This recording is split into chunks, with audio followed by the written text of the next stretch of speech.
Ray Sangana.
Ho aminareo any ry havana ny fahasoavana amampiadanana avy amin'Andriamanitra raintsika sy Jesosy Kristy Tompo. Fifaliana no ifampiarabantsika amin'izao alahady voalohany amin'ny volana Aogositra izao. Misy toerana voatokana ho anareo ety amin'loana tompoko ataoko amin'ny teny malagasy ilay satria mahamenatra olona. Isalahady izao dia taonina foantsika hipetraka ety amin'loana. Androany angamba ny farany itenenako an'izay dia mba mangataka anareo satria bangabanga be ety amin'loana. Isan-kalahady dia sahirana foana miteny dia mba miangavy mba mankaty amin'loana.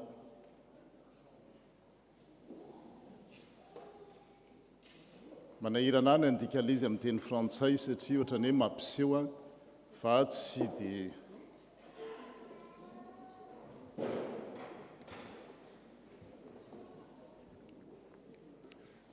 farany ny tenenana an'izay dia tsy teny an'izay intsony manaraka.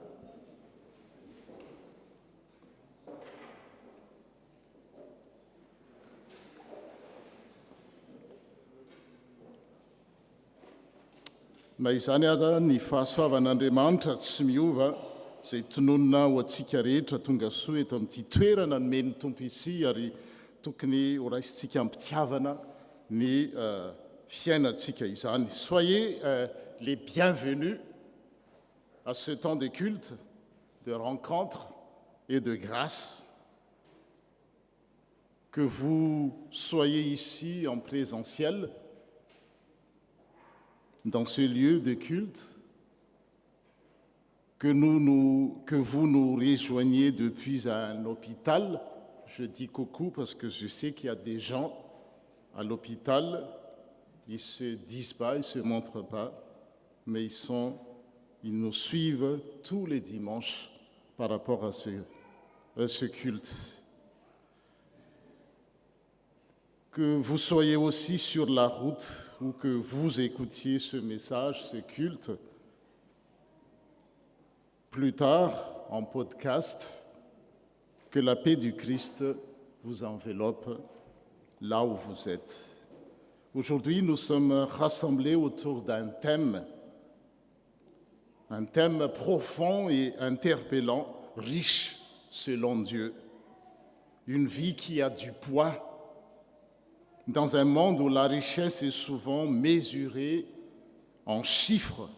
Dieu nous invite à une toute autre échelle, toute une autre échelle de valeur, celle du cœur, de la foi, de l'amour et de la générosité. Alors que nous ouvrons ce culte, ouvrons aussi nos cœurs à la parole, à la louange et à la prière et à la communion fraternelle. Nous lisons ensemble le psaume du jour. Iarahantsika mamaky ny salamo voalahatra an'io, salamo 70.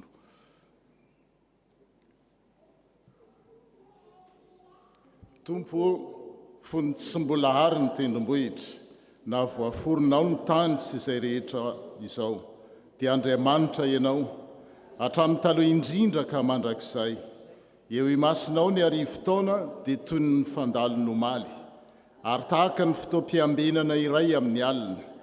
70 taona no andro ny taonanay, ary raha tahany mateza aza dia 80 taona. Nefa fahasasarana sy zava-poana ny voninahiny, fa mielona faingana izany, ka lasa manidina izahay. Koa mampianaranay anisany andronay, ahazonay fohendry, mba iobinay sy falianay amin'ny andro rehetra iainanay. Amen. Andriamanitra mahagaga.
Vavaka isika. Eny Andriamanitra mahagaga tokoa ianao araka ny salamo izay nivakianay teo sy izany hira izany dia mbola tsy ary akory ny tendrombohitra dia efa Andriamanitra ianao. Mbola tsy voaforona akory ny tany sy izao rehetra izao dia efa Andriamanitra lehibe tsy takatry ny saina ary hatramin'ny taloha indrindra ka ho mandrak'izay dia efa Andriamanitra ianao ary ny arivo fotoana tokoa eo masinao dia toy ny fandalon'ny omaly ary manoloana an'izany izahay dia matsiaro ho bitika nefa nabitika aza dia tonga teo amin'ny fiainanay ianao, niditra teo amin'ny fiainanay, tsy nijery ny tsy famendrehanay fa namindra foanay ary nandray anay ho toy ny zanaka ary mandray anay toy ny rahalahy sy anabavy. Ahoana ny tsy isaoranay noho ny amin'izany fitiavan-dehibe izany. Azany hira izany tokoa dia izao mahagaga tsy takatry ny sainay ny fitiavanao sy ny famondraponao ary tianao izay higioka izany. Tianao izay araka ny loha-hevitra banjinina an'io manan-karena araka ny fijerinao sy ny planinao ary izany indrindra satria manana hevitra heverana nay tsirairay avy ianao dia hevitra ahatonga fiadanana fa tsy loza koa raiso voninahitry ny anaranao Tompo izao fanompom-pivavahana izao hoanitra kasitrahana ary miara-miombona amin'ireo namanay izay any am-pialan-tsasatra izay ireo izay any amin'ny hôpitaly ianao Tompo no hikasika azy ireny tsirairay avy izay marobe izy ireny ary mahatoky ny fitantananao mahagaga izay. Oui Seigneur, avec les francophones ici présents et ceux ou celles qui sont sur les réseaux sociaux et ceux qui vont aussi écouter ce culte en podcast. Oui, tu es Dieu d'éternité en éternité selon les chants que nous venons d'entonner, avant même que les montagnes ne soient nées, avant que la terre n'existe. Tu étais là. Tu es le commencement et la fin, l'alpha et l'oméga, le créateur souverain, le maître du temps et de l'histoire. Et pourtant, Seigneur, selon les chants que nous venons de chanter, tu prends soin de nous, pauvres mortels, aux jours comptés. Notre vie passe vite et souvent elle est marquée par l'effort, la fragilité et l'oubli. Mais toi, Seigneur, tu es fidèle.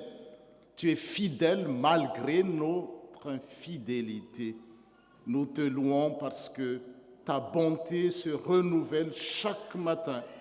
Tu es notre refuge, notre espérance, notre joie. Même si nos années sont courtes, tu nous offres la sagesse quand nous t'ouvrons notre cœur. Tu donnes du sens à nos jours et de la lumière à nos pas. Et en ce matin, en ce culte, rassasie-nous, Seigneur, de ta grâce et que nos bouches ne cessent de chanter ta louange. Sois glorifié aujourd'hui et à jamais, Seigneur notre Dieu. Amen. Afaka mipetraka isika.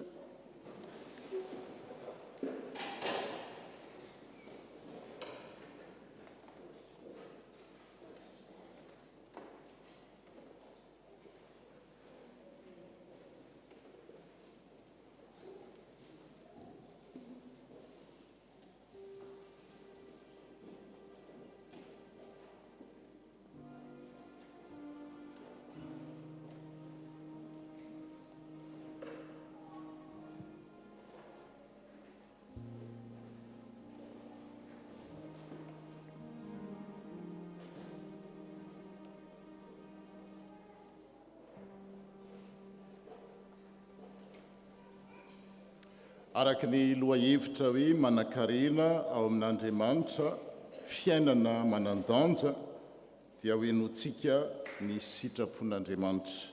Selon le thème que nous avons aujourd'hui, riche pour Dieu, une vie qui a du poids, je vous invite à écouter quel est le conseil de Dieu.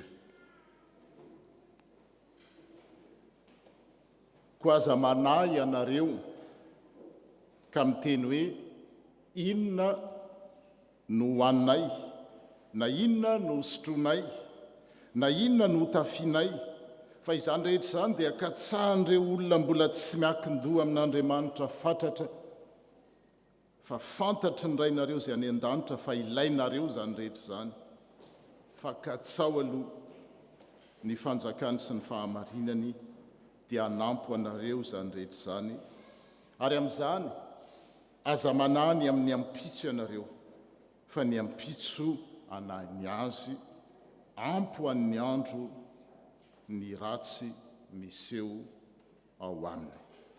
Tel est le conseil de Dieu et vous avez lu sur les écrans, que ce soit en présentiel ou ceux et celles qui nous suivent par le réseaux sociaux. Manoloana an'izany sitrapon'Andriamanitra zany dia aoka andiny-tena isika ka hivavaka. Je vous invite à un temps de recueillement suite à cette volonté de notre Seigneur et nous enchaînons par une prière de confession de nos limites, de nos manquements vis-à-vis de la volonté de Dieu.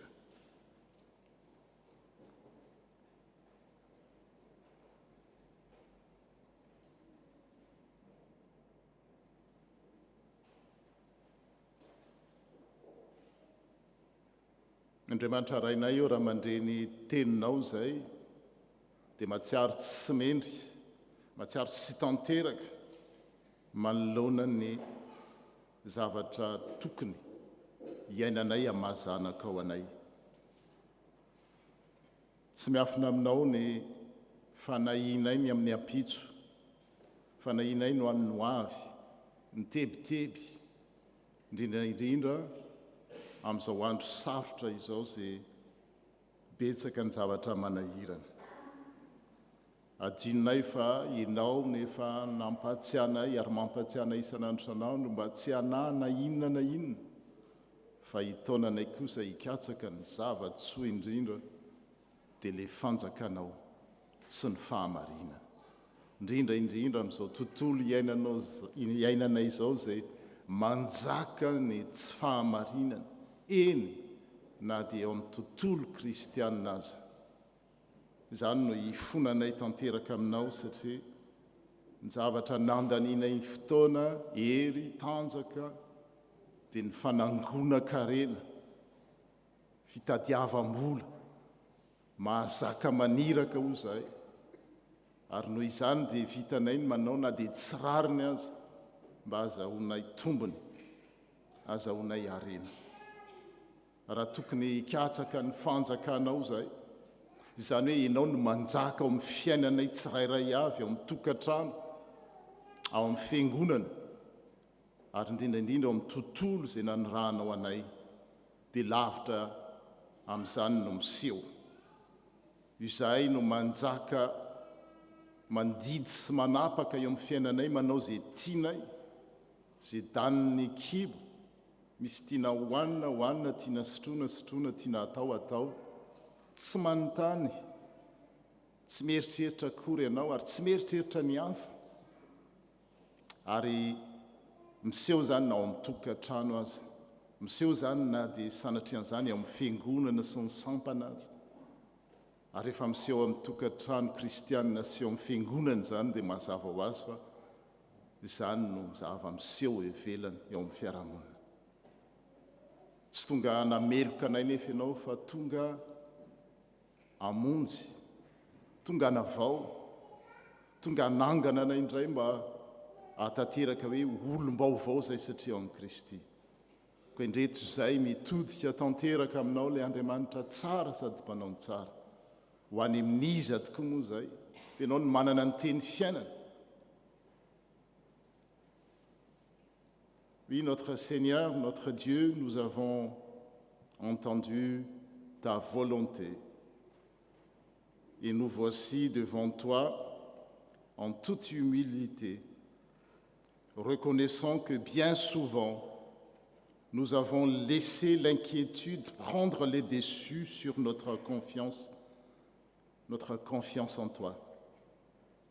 Nous avons été accaparés par nos besoins quotidiens, la nourriture, les vêtements, l'avenir. Et parfois, nous avons oublié que tu es un Père fidèle et qui pourvoit toutes choses. Au lieu de chercher d'abord ton royaume, nous avons cherché nos propres sécurités, nos propres solutions. Nous avons douté de ton amour et de ta sagesse. Seigneur, pardonne notre foi vacillante, notre tendance à nous appuyer sur nos propres forces plutôt que sur toi. Purifie notre cœur et renouvelle en nous une foi ferme et paisible. Tsmismiadana kafapu. Amen.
Recevons la parole de grâce de la part de notre Seigneur.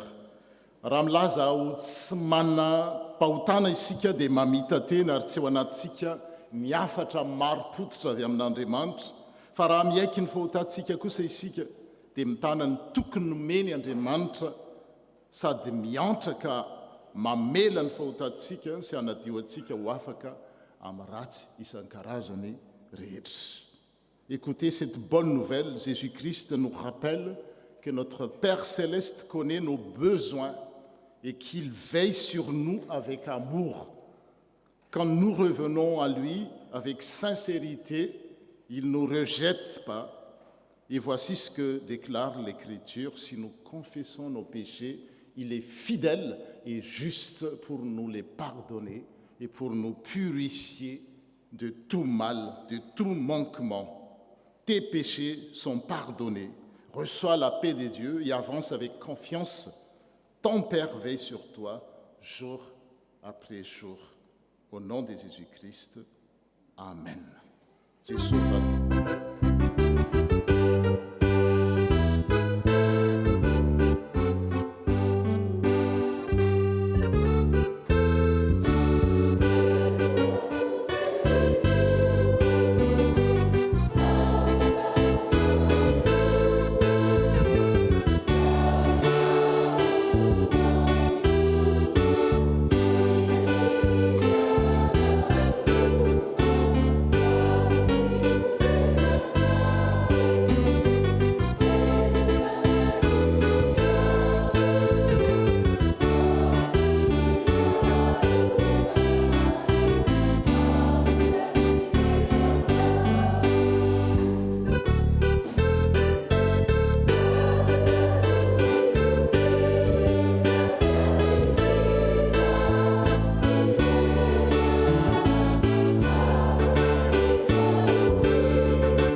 maninahitra ho any amin'ny avy indrindra ho an'Andriamanitra.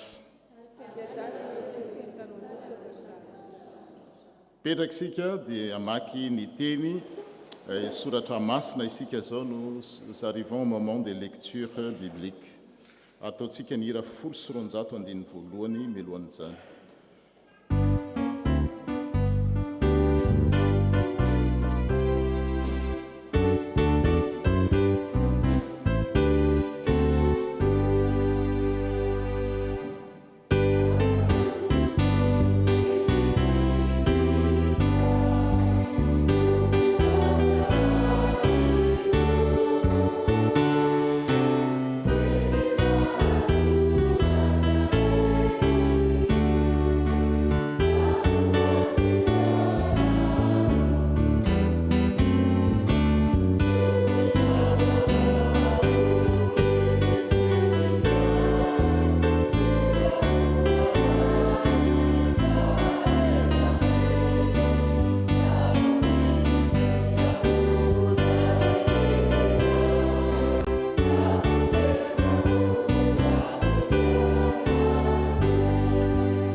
Iaraka hivavaka isika.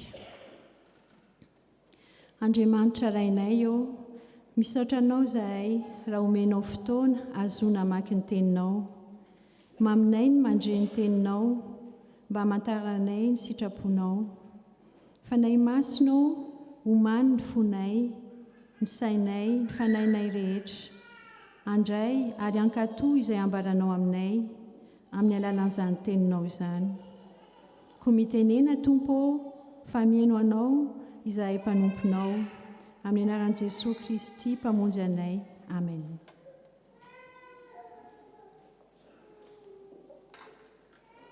Iaraka mamaky ny teny soratra masina isika. Izao dia hitantsika ao amin'ny mpitoroteny faharoa, mpitoroteny toko voalohany, andininy faharoa, dia tonga dia tohizana amin'ny mpitoroteny toko faharoa, andininy faha-raika amby roapolo ka hatramin'ny fahatelo amby roapolo. Rehefa hita dia miaraka vakiana amin'ny anaran'i Jesosy. Zava-poana dia zava-poana, hoy mpitoroteny. Zava-poana dia zava-poana, eny, zava-poana ny zavatra rehetra. Fa nisy olona izay nisasatra amin'ny fahendrena sy ny fahalalana ary ny fahaizana. Nefa ny olona izay tsy nisasatra tamin'izany akory no tsy maintsy hamelany azy ho lovany. Zava-poana sy faharatsiana lehibe tokoa izany. Fa inona no azon'ny olona amin'ny fisasarany rehetra sy amin'ny fikatsahan'ny fony izay nisasarany taty ambanin'ny masoandro? Fa ny androny rehetra dia fanantenana avokoa, ary ny fisasarany dia afa-sorisorena. Eny, na dia amin'ny alina aza dia tsy manam-pitsarana ny fony. Zava-poana koa izany.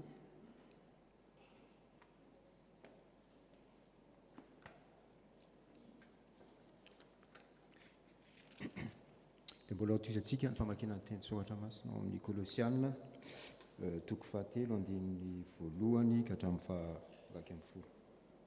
Efa hita izany dia vakiana amin'ny anaran'ny Tompo. Koa raha niara-nitsangana tamin'i Kristy ianareo dia katsao ny zavatra any ambony, any amin'ny toeran'i Kristy izay mipetraka eo amin'ny tanànan-kavan'Andriamanitra. Sainy ny zavatra any ambony fa tsy ny zavatra ety an-tany. Fa efa maty ianareo ary ny fanahinareo miara-miafina amin'ny Kristy eo amin'Andriamanitra. Raha iseho Kristy fiainantsika dia hiara-miseho aminy koa amin'ny voninahitra ianareo. Koa vonoiny momba ny tenanareo izay ety an-tany dia fijangajangana, fahalitoana, fieretam-po, fanerian-dratsy ary fieremana dia ny fanompoan-tsampy izany. Fa izany zavatra izany no mahatonga ny fahatezeran'Andriamanitra amin'ny zanaky ny tsy fanarahana. Izany koa no nalehanareo fahiny fony mbola velona taminy ianareo. Fa ankehitriny esory koa izy rehetra izao dia ny fahatezerana, fiafinafonana, lolo-po, fitenenan-dratsy, teny mahamenatra avy amin'ny vavanareo. Aza mifandainga ianareo fa efa narenareo ny toetra taloha mba amin'ny asany. Ary efa lotafianareo ny toetrany vaovao izay avoizina ho amin'ny fahalalana tsara araka ny endrika izay nahary azy. Fa amin'izany dia tsy misy tsentilisa sy jiosy, na voafara na tsy voafara, ny baribarina sy ny skitianina, ny andevo sy ny tsy andevo, fa Kristy no zavatra rehetra sady amin'ny rehetra.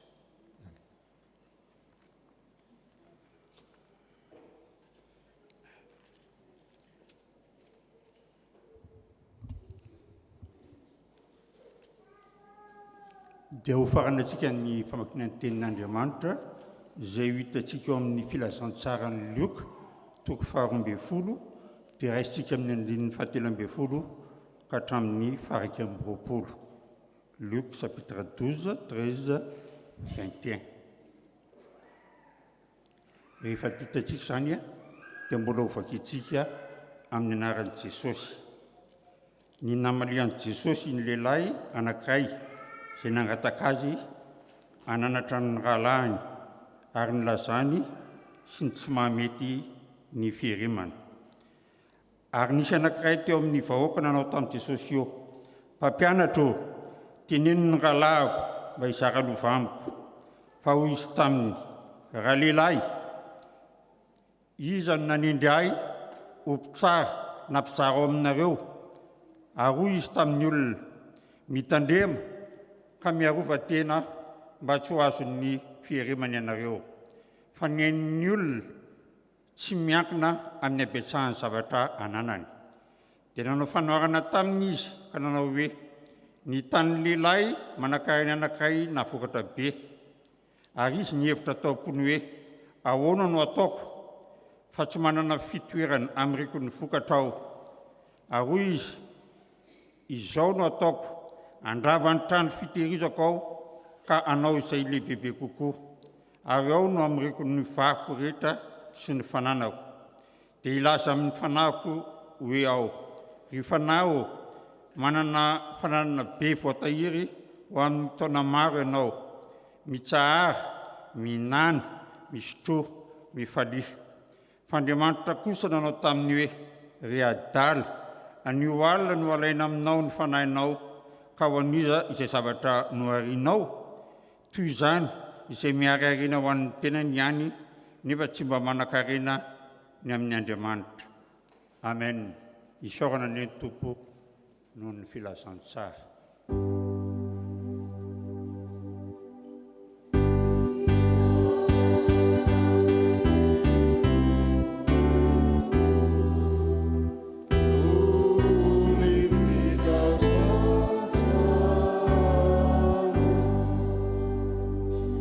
Eo am-pitsanganana no anaovantsika ny hira voalahatra.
Mbola hiaraka hivavaka isika. Je vous invite à la prière. Misaotra Tompo satria manome anay ilay teny mamy tokoa ianao araka izany hira izany. Teny izay mamy fa teny koa manosika anay andiny tena satria ny zavatra mamy a manandanja manakasina sarobidy zay tiany mamy koa fa manory lalana anay ny lalana mitondra ho amin'ny fiadanana fa tsy loza ary zany nomena ho annay anio amin'ity fotoana ity noho izany dia manokatra ny fonay zay mba hidirana zany fahasoavan-dehibe zany mba tsy ho diso anjara zay ianao le Andriamanitra tompony zao rehetra zao no tonga mamangy anay nefa sanatria zay variana amin'ny zavatra mandalo amin'ny zavatra azo atao rapitso amin'ny zavatra azo atao amin'ny heritaona nefa ny fandalovanao toy zao indray mandeha tsy miverina dia ampio zay anararoatra izany nefa ianao miditra ao amin'ny fiainanay dia tsy ianao no mahazo tombony fa izay no mahazo fiadanana zay tsy azon'izao tontolo zao ho raisina satria tsy hitana fantany fa fiadanana na dia eo aza ny mety ho fahasarotan'ny fiainana dia azo antoka hatrany fiadanana tsy miakina amin'ny zavatra miseho etsero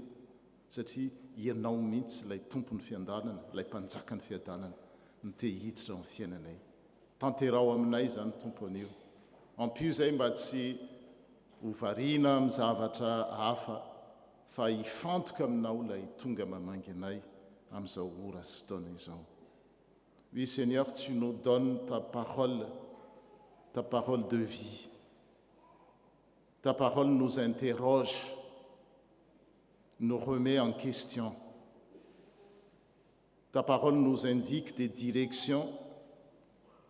Oui, que nos cœurs s'ouvrent à ta voix, qu'ils soient souples pour se laisser entraîner par toi, Seigneur. Et accorde-nous la simplicité et l'humilité qui nous permettront d'avancer sous la conduite de ton Esprit Saint. Parle, Seigneur, tes enfants t'écoutent. Amen. Petra sika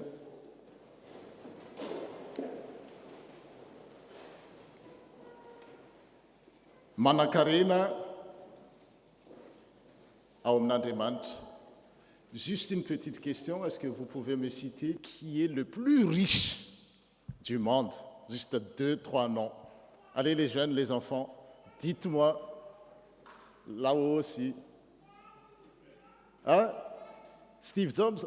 Je n'ai pas entendu. Elon Musk? Oui, Elon Musk. Il y en a d'autres. Il y a une femme, dites-moi, il y a un nom d'une femme qui est en France. Bettencourt.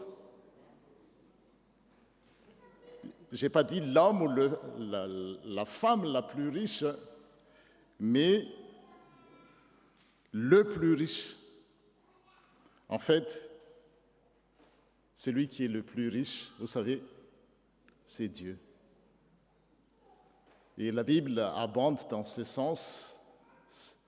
La terre et tout ce qu'elle contienne m'appartient. Des fois, on l'oublie. Tany sy zay rehetra ao aminy dia any tompo any Jehova hoy ny fitenintsika mahazatra. Andriamanitra zany manakarena ary mampanakarena azy ny avahany. Il est riche, notre Dieu, mais il se distingue de tous les milliardaires que je ne vais plus citer leur nom. La différence avec les autres milliardaires, c'est que lui, étant riche, il nous partage sa richesse. Il est devenu même pauvre en Jésus-Christ pour nous enrichir. Tonga nahantra izy na dia mpanakarena aza mba hahatonga antsika ho mpanakarena. Raha mahita olona ohatr'izany nareo, ho eto aty, fa tena mba ho any koa. Ary izay mbola mahatonga anahy ho eto amin'ity toerana ity satria resy lahatra fa zay Andriamanitra zay rery ihany manakarena nefa tonga nahandro mba hampanakarenantsika antsika. Il est riche mais devenu pauvre pour que nous soyons enrichis de sa pauvreté. Waouh, voilà la bonne nouvelle. Et si vous trouvez meilleur que ça, dites-le moi, je prends cash. Nous vivons dans un monde qui valorise, en fait, ce qu'on possède, la richesse, l'accumulation des biens, ce qu'on produit, ce qu'on affiche. Et pourtant, Dieu, notre Dieu, nous invite à une autre manière d'être riche. Et le thème, c'est « riche pour Dieu ». Et ce matin, nous allons entendre 3 textes bibliques qui nous aident à discerner ce qu'une vie qui a du poids devant Dieu. Androany zany tsika anio rano marimarina kokoa ny androany mantsy efa lasa fa ny anio le ho avy zao dia andray ireo teny voalahatra ho antsika anio anankitelo izy teo ary mahagaga ny fandaharan'Andriamanitra amin'izao andro fialan-tsasatra izao izay manaitra antsika, mitaona antsika mba ahita izany hoe Andriamanitra mpanan-karena manana ny zavatra rehetra izany dia tia ny hanan-karena toa azy koa isika saingy tsy mitovy amin'ny fijery eto amin'ny tontolo misy antsika ny arena izay lazainy. Zay no jerentsika zany amin'ny vanim-potoana izay amin'izao fotoana izao dia ny atao hoe ranga dia ny manam-bola. Tsy ohatran'izay moa ny teny malagasy, ahoana moa le izy? Ny vola no. Dia ianao raha vao tsy manam-bola ianao dia tsy ranga zany e. Ohatranay, izay ataon'ny olona hoe tsy ranga, pasteur ave lesy tamin'ny ala tany Madagasikara dia hianatra any an-dafy dia aniny nanao pasteur. Zany anga aza dia tsy ranga zany. Vola no maharanga. Dia izay no mitaizana hatramin'ny kely ao anatin'ny filozofia malagasy. Dia izao no natao dia izao mitady vola, mitady vola. Zay le izy, mitady vola, mitady vola. Manarato. Dia tsika aty an-dafy izao ny antsoin'ny malagasy azy dia hoe pila ravinahitra. Pila ravinahitra zany hoe ahoana no atao izay atafita. Ary tsisy maharatsy an'izany fa eto amin'ny tian'io ty Andriamanitra misy zavatra kely ajustena kely, zavatra kely fotsiny nefa izay kely fotsiny izay manova le fiainantsika. Dia ny mpitoroteny izay ny mpandinika milaza azy io hoe mety le mpanjaka anankiray izay nanan-karena indrindra tetỳ tany fantatrareo izy, il y avait un roi qui était hyper riche.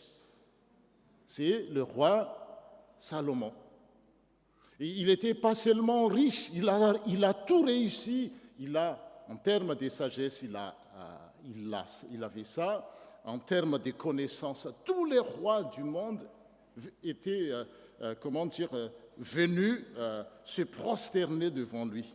Dia io mpanjaka malaza io zany araka ny soratra masina ao amin'ny mpitoroteny toko izay nivakiana tamintsika teo, mpitoroteny toko voalohany andininy faharoa dia izao ny teniny izay mahagaga: olona manan-karena, olona manan-kaja, olona manam-bola, olona mananam-pahendrena.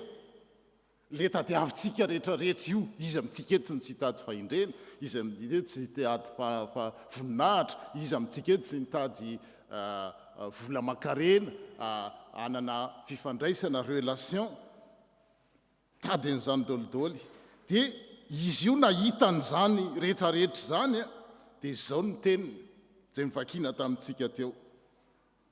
Qoélette na Ecclésiaste chapitre 1 verset 2. Zava-poana. Ahoana hozy izy? Nareo mantsy indraindray tsy manaraka raha mameno an'ilay teny ara indraindray tsika tena tsy mamaky teny tsika reto indraindray. Zava-poana dia zava-poana hoy ny mpitoroteny ny zavatra rehetra. Comble de l'inconsistance, dit l'Ecclésiaste, que les commentateurs attribuent au roi Salomon. Tout n'est que fumée. Zay zany no fahatsapany, voilà sa constatation, alors qu'il a tout réussi.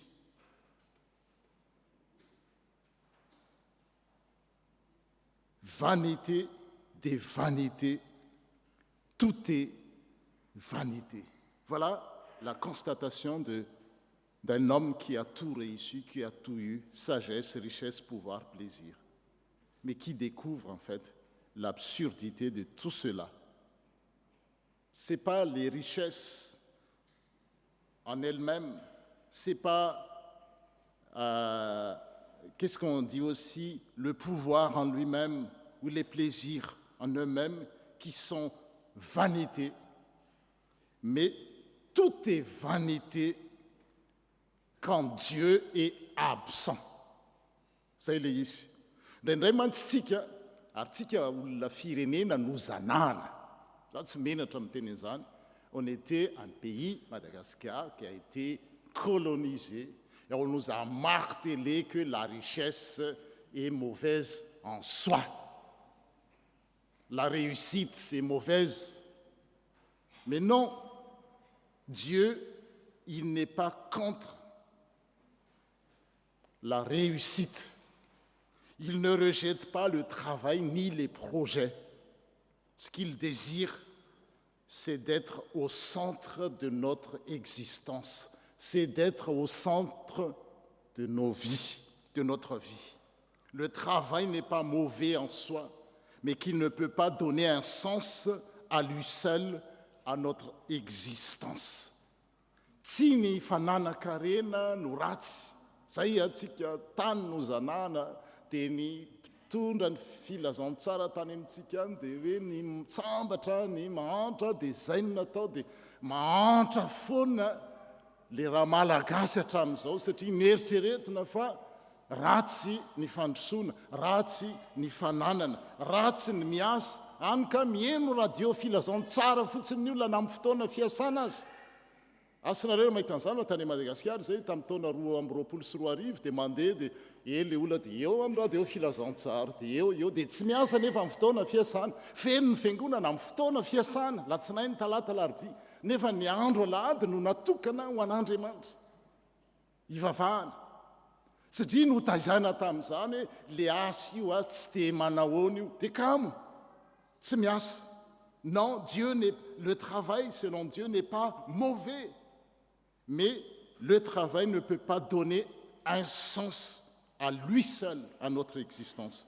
Et le danger, c'est de faire du succès ou des biens matériels la mesure de notre valeur. Zay ny mahatonga ny Salomon miteny hoe ahoana moa izy teo, zava-poana dia zava-poana ny zavatra rehetra. Ny asa ve dia ataonao hoe zava-poana, ny filamakarena ve dia ataonao hoe zava-poana, mila an'izany tsika, fa zava-poana reny rehefa tsy ao Andriamanitra. Zay zany tsara raisitsika tsara le izy amin'izao fotoan'izao.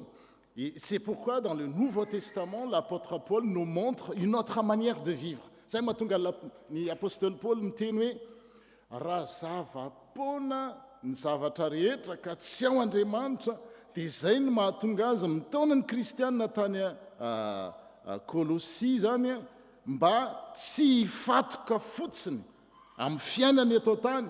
Ary zay no vakintsika to hoe raha niarana tsangana tamin'ny Kristy ianareo dia katsao ny zavatra any ambony, any amin'ny toeran'ny Kristy izay mipetraka eo kavanan'Andriamanitra. Zany hoe taon'ny Paoly apôstôly ny olona hoe tsy hiondrika eto amin'ity tany ity ihany. Izay ny référencen'izay vola, arena, fananana, asa, dodo, ahoana moa le fiteny, métro, dodo, boulot, dia aty amintsika aty atsimo aty mbola misy apéro. Dia le miteny hoe ny ansasany moa le apéro asiany teo amin'ny farany eo dia ataony hoe tapéro, dia ratsy lany le izy dia eo le dia tsy le apéro ny ratsy, fa le izy asiana teo hoe efa dia nagatra mihitsy zay vao mijanona. Zay nge le izy ny zava-poana reny, ny olona manana an'Andriamanitra mafianzatra rehetra dia malala hoe amplo zany zalahy, amplo zany zavavy, atreto le izy. Fa raha vao asiana teo le izy dia lasa ratsy le izy, dia iny koa ny fiangonana, dia ny azony ataon'ny fiangonana karazam-piangonana dia rarana tsy mahazo, tsy fitaizana ara-tsoratra masina zany. Ny fitaizana tsoratra masina dia zao afaka miasa tsara ianao, afaka ary entanina mihitsy ary ny olona hiasa sy ho tafita. Surtout dans cette église-là, on vise l'excellence, mais l'excellence avec Dieu. Zay les fampianarana eto zany. L'apôtre Paul, en fait, nous invite aussi à avoir une autre manière de vivre. Et il s'adresse à des croyants comme nous, à Colosse, le Colossiens chapitre 3, des croyants, des chrétiens plongés dans un monde agité comme le nôtre, un monde tiraillé entre les influences du monde et leur foi. Misy zavatra mafana be any ivelany dia nefa le izy koa fiangonana ohatr' zao dia tsy hitatsony hoe anaraka ny izy ary. Voilà ce qui était, ce qu'ils ont vécu les chrétiens, les Colossiens, tiraillés entre les influences de la société et leur foi en Jésus-Christ. Et l'apôtre Paul leur rappelle une vérité fondamentale que je viens de lire en malagasy. Vous êtes ressuscités avec Christ. Recherchez donc les choses d'en haut. Niarana tsangana tamin'ny Kristy nareo dia zao ka tsao ny zavatra any ambony, aza variana mijery eto ambany eto amin'ny tany eto foana. Zay mantsy ny fahavoazan'ny olona na le asa eritreretina hoe ratsy dia misy sasandray le asa ndray dia ao difotra ao le fitadiavana ety an-tany dia Paoly apôstôly rééquilibre an'izay zavatra hoe tsy ratsy ny asa, tsy ratsy ny fananana, tsy ratsy ny vola man-karena fa tsy maintsy apetraka eo Andriamanitra. Dia zay no mahatonga azy miteny eto, c'est une sorte de rééquilibrage aussi, ce qu'il adresse aux Colossiens. Il dit, vous êtes ressuscités avec Christ et recherchez les choses d'en haut. Dit autrement, ou autrement dit, n'arrêtez pas de vivre, mais vivez différemment. Étudiez si vous êtes étudiant, travaillez si vous êtes travailleur, fondez des familles si vous êtes encore célibataire, entreprenez si vous êtes entrepreneur, mais gardez Dieu en premier. Voilà le message central de l'apôtre Paul. On incite nos jeunes à travailler quand ils sont encore en l'âge d'étudier. Des fois, on ne pousse même pas nos enfants, nos jeunes à travailler. « Ah, papa, maman, je n'ai pas envie de bosser. » Ah, ok, c'est bon. Qu'est-ce qu'on va faire? Mais nous, selon la Bible, on incite nos jeunes à étudier, à travailler, les travailleurs, à fonder des familles, ceux qui sont encore en l'âge de le faire, et d'entreprendre aussi. Mais gardez Dieu en premier. Donc, le message ici, c'est clair, surtout pour nos jeunes et les moins jeunes aussi. Soyez ambitieux.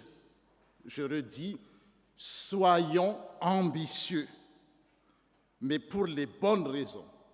Dans la Bible, les exemples abondent, comme Joseph, Daniel ou Esther. Ils ont excellé sans jamais compromettre leur foi. Voilà le thème. Ils ont excellé, ils ont bien bossé, travaillé, ils ont réussi. La réussite, ce n'est pas mauvais en soi, mais sans jamais compromettre leur foi. Voilà la bonne nouvelle. Mais ahoana indray ary ny hoe mikatsaka ny zavatra any ambony nefa miahy ny zavatra ety an-tany, ahoana ny fomba hiainana izany.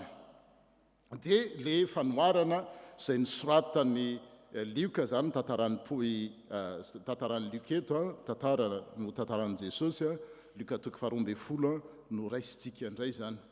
À quoi bon de viser le ciel si dans la vie quotidienne nous nous accrochons à nos propres sécurités? Et Luc, il nous raconte en fait les propos de Jésus quand un homme vient demander à Jésus de régler un problème d'héritage.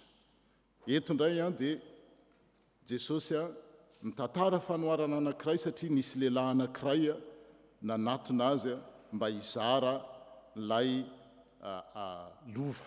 Raha nanaraka tsara nareo tao amin'le iverenako kely tao amin'le mpitoriteny teo Ecclésiaste toko voalohany sy ny toko faharoa dia hoe zava-poana dia zava-poana ny zavatra rehetra dia avy eo amin'ny andininy faharaiky amby roapolo izy hoe le olona miasa fatratra nasany hoe jereko kely le izy miasa mafy mipopotra zany mitady nefa olo-kafa no no migiokanyzany fahasasaran'zany averiko vakina le izy satria manaitra ny saiko amdin'ny faharaiky am'roapolo dia zao misy manko olona zay ny sasatra ohatra antsika zany niasa tamin'ny mpahakingana sy tamin'ny mpahaizana ary tamin'ny fahombiazana kanefa dia zao olona izay tsy nisasatra tamin'izany akory no tsy maintsy amelany azy asonareo le izy hoe tsika zany ohatra le olona io zany tena niasa izy tena kingasaina be nanao nazahoana mihitsy dia maty le rangana le ramatoa dia olo-kafa ny nandova azy zay ny tiany mpitoroteny lazainy eto ary mety iseo zany indray mety rainao zany miasa mafy mikikitra ohatra n'inona dia afenao lasa dia ry zalany mo tantana an'le izy eo zalahy le ho avy io zany raha ohatra ka hanambady ry zavavy rehefa avy eo na koa mety hoe arak'le teny eto le ray aman-dreny mipopotra be tena katity be mihitsy avy eo rehefa tsy otsony izy lasa niteraka ady lova ho an'le zanaka ary zay eto amin'ity tantara ny Luka 12 ty hoe misy lehilahy tonga tany am' Jesosy ny teny hoe tena manana mba teneny rahalahiko izara lova ho aho fa zao tena kepohany ngarainy rery ny fananana zay le izy eto zany dia Jesosy tsy namaly avy hatrany anio lehilahy io hoe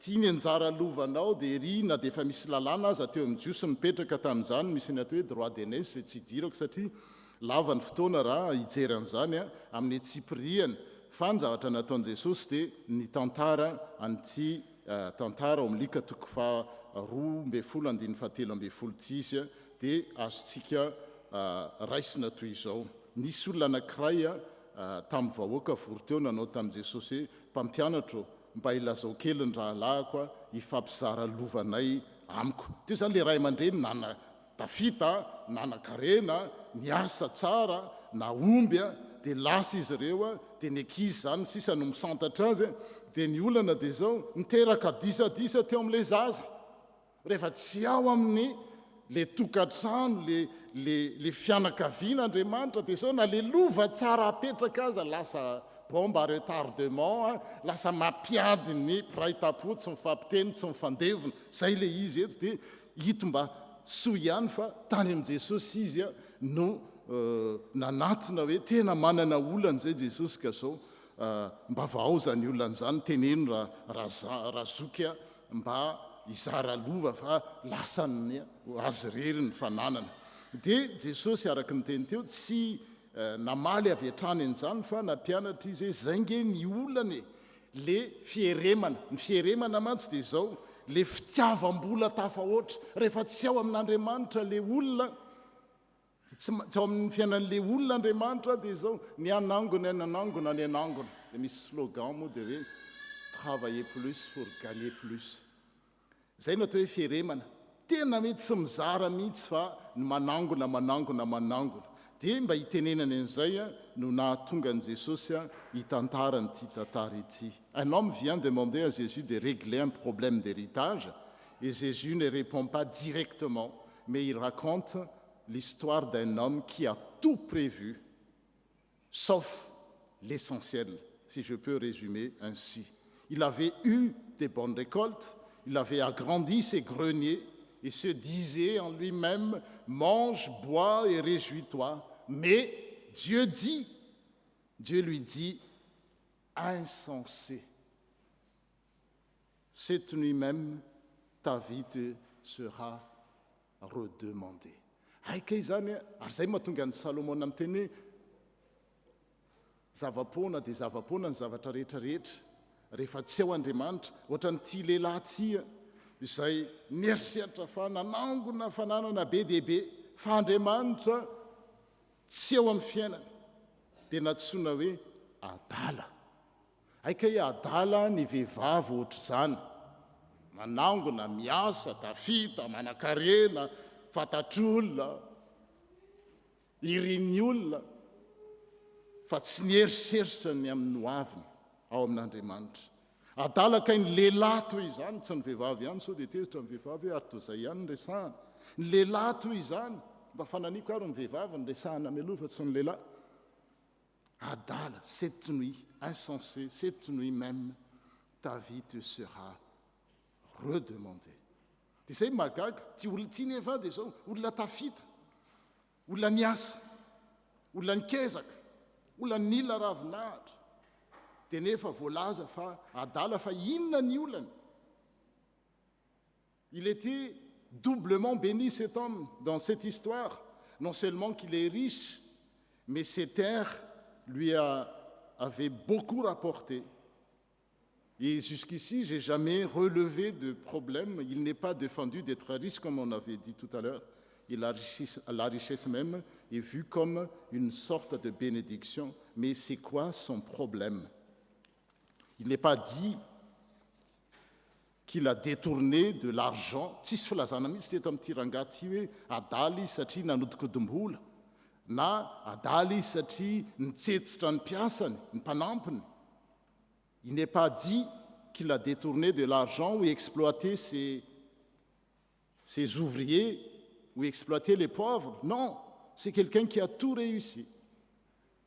Sauf que, mizatra manaitra anah dia izao, zay jerentsika eto, il y a quand même un indice. Premier indice, c'est que cet homme n'a pas de nom. C'est un anonyme. Tsy manana anarana izy fa le tantara zay nivakiantsika teo dia hoe misy lehilahy anankiray. Zay no niantsoana azy. Misy mpanan-karena anankiray nanatany nahavokatra be. Il n'a pas de nom, mais il se définit par ses richesses et son travail. Et le texte le dit bien dans le verset 16 et 17. Il n'a pas de nom. On dit un homme riche. Comme on dit même aujourd'hui, il y a quelqu'un qui est médecin, on l'appelle même au sein de la famille Radouk, Ramatou. Chez nous, les pasteurs, tsy fantatra mihitsy mivadiny les pasteurs hoe iza fa dia Ramatou, Madame, Ragov, ainsi de suite. Là, une petite indice, c'est qu'il n'a pas de nom, mais il se définit par ses richesses et son travail. Et on va voir, et je relis en malagasy, regardons ensemble quel est son problème. D'abord, il se dialoguait en lui-même. Ustika teny malagasy hoe miteny rery le dala amin'le fananany, mampiteny rery le vola kay. Il se demande, qu'est-ce que je vais faire? Et compter le nombre de je, tout tourne autour de lui. Qu'est-ce que je vais faire? Je n'ai pas assez de place pour mettre ma récolte. Alors, il se dit, voilà ce que je vais faire. Je vais démolir mes greniers et en construire de plus grands. J'y mettrai toute ma récolte et mes richesses. Resaka ao anatiny ao izy miteny rery ao izy dia hoe ahoana no ataoko fa tsy manana toerana amoriko ny vokatro aho ary hoy izy izao no ataoko andravany trano fitehirizako aho ka anao izay lehibebe kokoa ary ao no amoriko ny variko sy ny fananako. Hitanao eo, tout tourne autour de lui. Dia manontany eny hoe manambady ary ve raha namantsy, mananjanaka ve izy, manana raitapo ve izy, manana mpiara-miasa ve? Tsisy, tout tourne autour de lui. Rehefa tsy ao Andriamanitra dia tsy ao ny hafa. Ary izay no mahatonga ny Salomona miteny zava-poana dia zava-poana.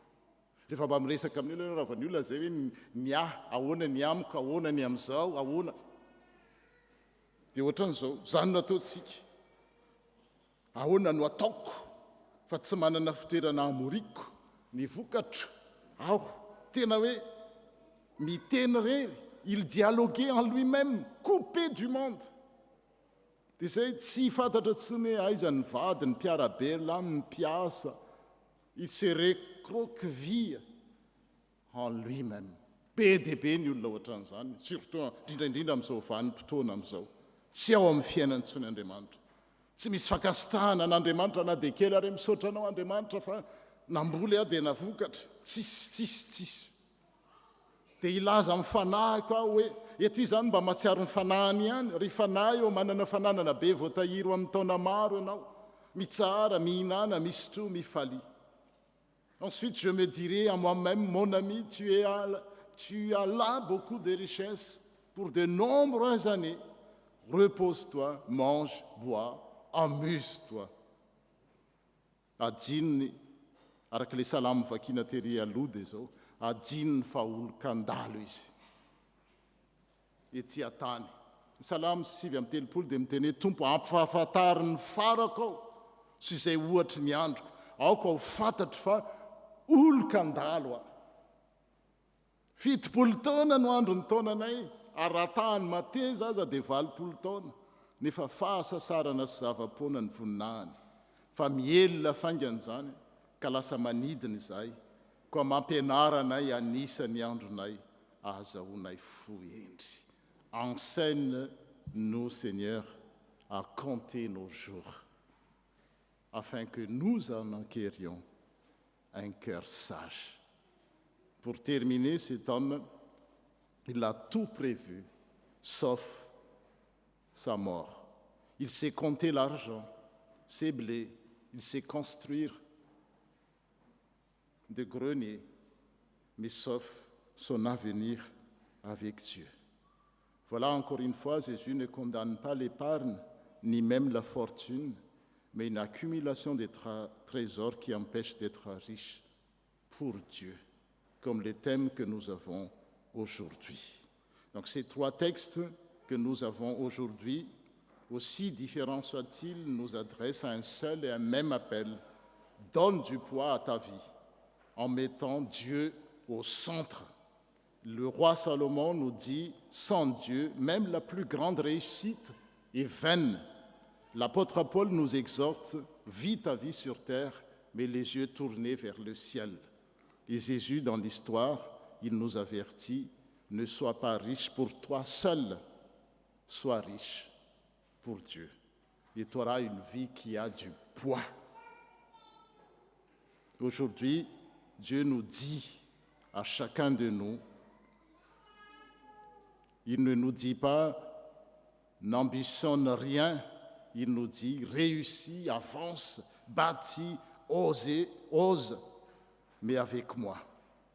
Voilà le message d'aujourd'hui. Toi, jeune, ose.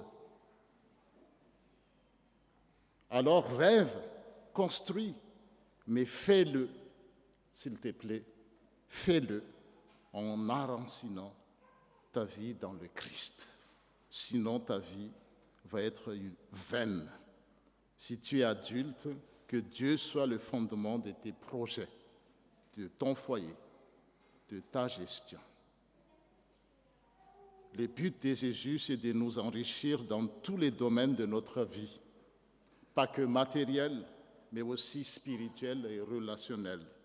Pas que matériel, car Dieu sait très bien que l'argent ne peut pas tout. On peut acheter des médicaments, mais pas la santé. On peut acheter un lit, mais pas le sommeil. On peut acheter de la nourriture, mais pas l'appétit.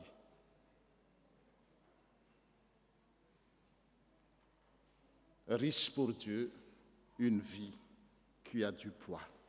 Amen.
Iaraka itsangantsika nambarany finoantsika, nous allons confesser ensemble le symbole des apôtres.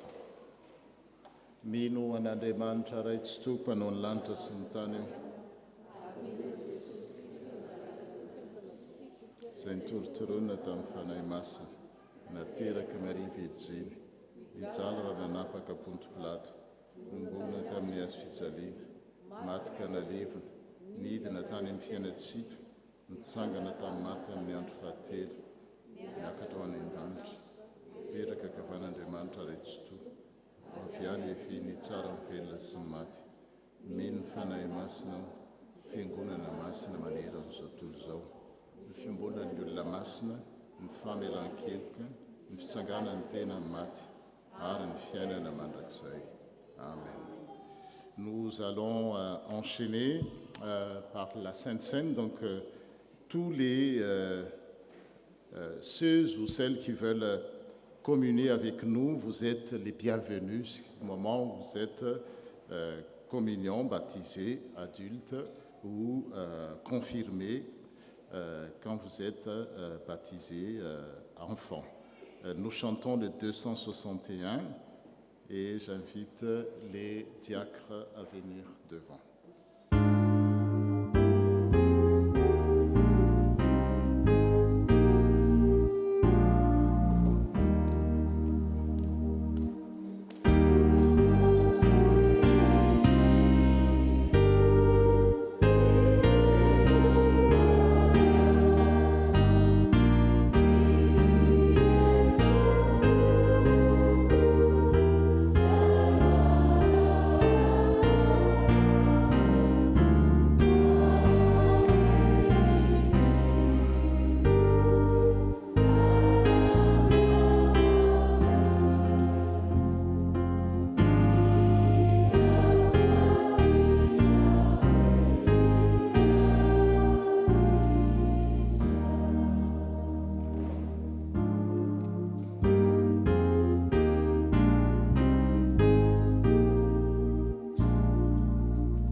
Avana mivelatra manoloana antsika ny fanasan'ny tompo izay manambara ny fahasoavany tsy hita maso amin'ny endriny azo sapaitanana sy hita maso toy izao ka ny mpandray fanasan'ny tompo rehetra araka ny voalaza dia asaina iombona latabatra ary fifaliana ho an'ny fiangonana FPMI sy Marseille no miray latabatra aminao izay mandalo vahiny.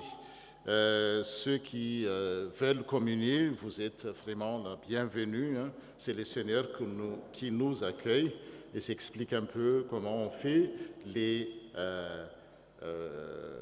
deux espèces vont être distribuées et quand vous êtes servis, nous ne prenons pas tout de suite, mais à un moment indiqué, nous allons communier ensemble. Ho aminareo ny fiadanan'ny tompo aoka isika izara fiadanana amin'ny ankavia sy ny ankavanana. Que la paix du Seigneur soit avec vous, partageant la paix avec celle ou celui qui est à votre gauche, à votre droite. Ho aminao ane ny fiadanana.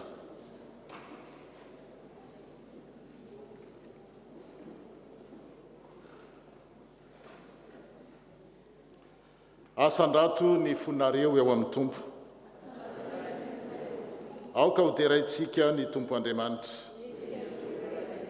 Eny tokoa tompo masina Andriamanitra mandrakizay maefa ny zavatra rehetra, fifalianay ny mitsoka anao, ianao izay namorona ny zavatra rehetra ho amin'ny fahalavorariana sy ho amin'ny fiainana tonga lafatra. ianao izay nanafaka anay tamin'ny fanandevozana mba hahafahanay manompo anao amin'ny kalalahana sy amin'ny mpifaliana amin'ny alalan'i Jesosy Kristy tomponay. Amin'ny fotoana rehetra sy amin'ny toerana rehetra no irahanay hoe masina, masina, masina Jehovah Tompo.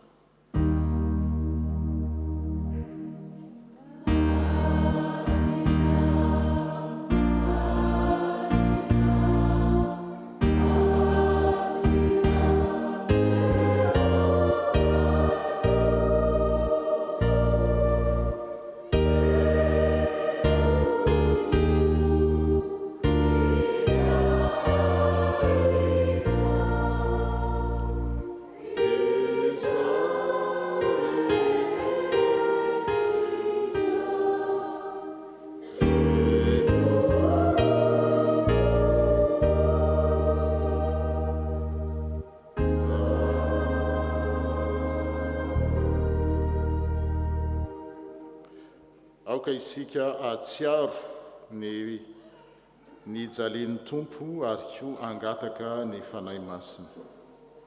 Ry tompo rainay any an-danitro, mba ampombay ny fanahinao masina ka hiasa aminay mba hatsiarovanay ho tafaray marina tokoa amin'ny tena sy ny rany Jesosy Kristy tomponay eto ampandraisana ny mofo sy ny kapoaka. Amin'ny alalany sy miaraka aminy ary ao aminy dia ho anao Andriamanitra Raitsyto amin'ny firaisana amin'ny fanahy masina ny laza sy ny voninahitra rehetra ho mandrakizay. Amen. Eo ampanaovana ny hira 7:1 dia ho zaran'ny diakona amintsika ny tena sy ny rany tompo dia ireo izay tsy mpandray fanasan'ny tompo kosa dia afaka mipetraka, na ireo izay nahazo dia mipetraka dia avy eo tsika miara-mihinana sy misotro.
Est-ce que tout le monde est bien servi? Saminazo avokoa ve tsika rehetra tompoko?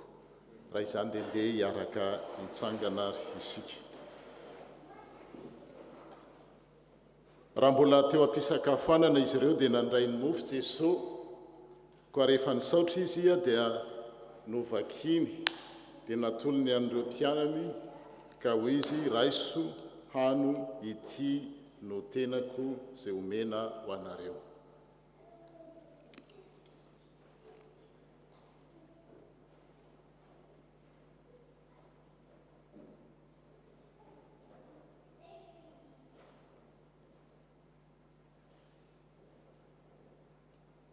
Amen. Ary nandray ny kapoka izy, koa rehefa nisaotra dia natolony azy ireo ka nataony hoe, misotro amin'ity nareo rehetra fa ity no rako.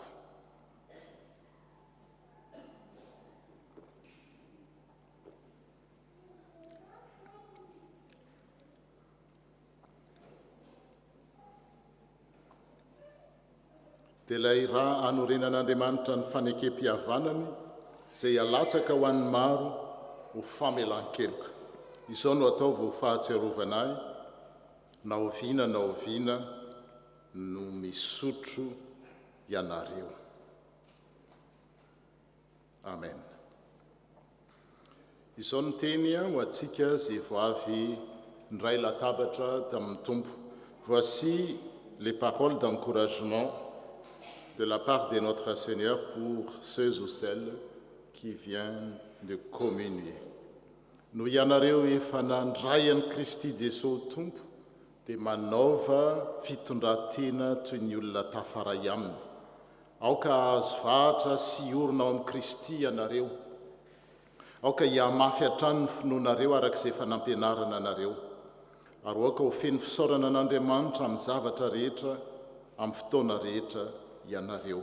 Mandehana amin'ny fiadanan'ny Tompo. Amen. Ny 1920 no anatazana ny kapoka sy ahafahantsika manao rakim-pisaorana. Nous chantons le 266 pour collecter les vers et vous pouvez aussi faire une offrande libre et volontaire. Oh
Izao dia tonga amin'ny raharaham-piangonantsika dia angatahana ny tompony andrara anjara amin'izany.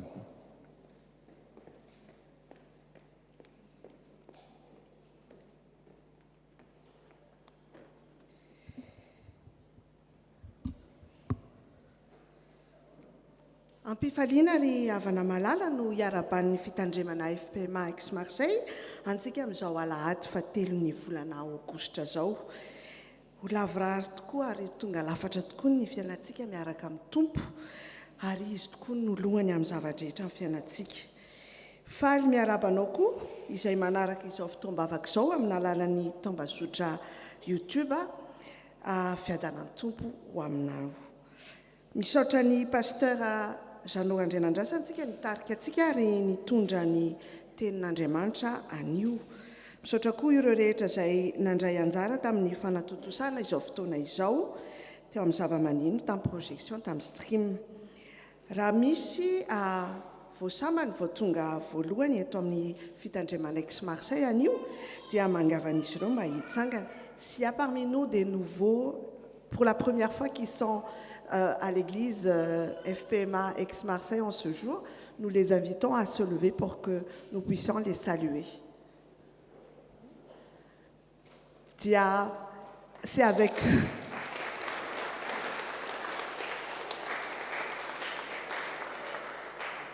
c'est dans la joie que nous vous accueillons dans ce temple. Si vous êtes de passage, que vous passez en vacances ou que vous venez vous installer à Marseille, soyez les bienvenus. Dieu vous bénisse dans tout ce que vous entreprenez.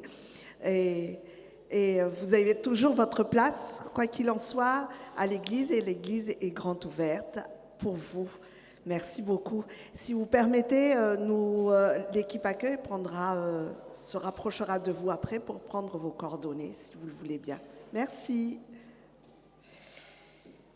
Toy izao indray ny fandaharam-potoanatsika manaraka ny fitombavakantsika dia mitohy hatrany manomboka amin'ny folora sasany isaky ny alahady maraina.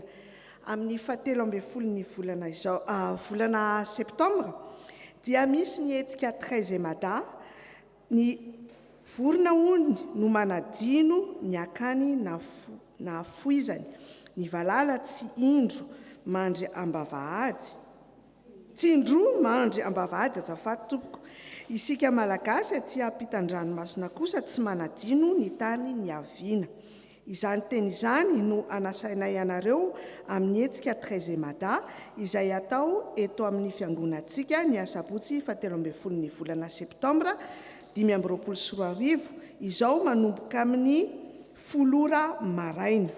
Ho fandaminana ary dia manetana antsika izay maniry andray anjara amin'ny seho, hira, kabary, antsikana, tantara, tononkalo, matso, kilalao, samihafa sy ny sisa mba hisoratra anarana any amin'ny Antarazafy Matratra na Nivo Randrianaivo. Ny fara fisoratana anarana dia ny alahady 14 ny volana aogositra izao. Ny komisiona 13 mada. Ny 17 sy ny 18 ny volana septambra koa no anatotosantsika ny retraite fiangonana izay atao amin'ny endriny hafa ho tenenina amintsika eny an-dalana hatrany ny andininy amin'izany. Fa ny toerana kosa dia eto amintsika eto am-piangonana.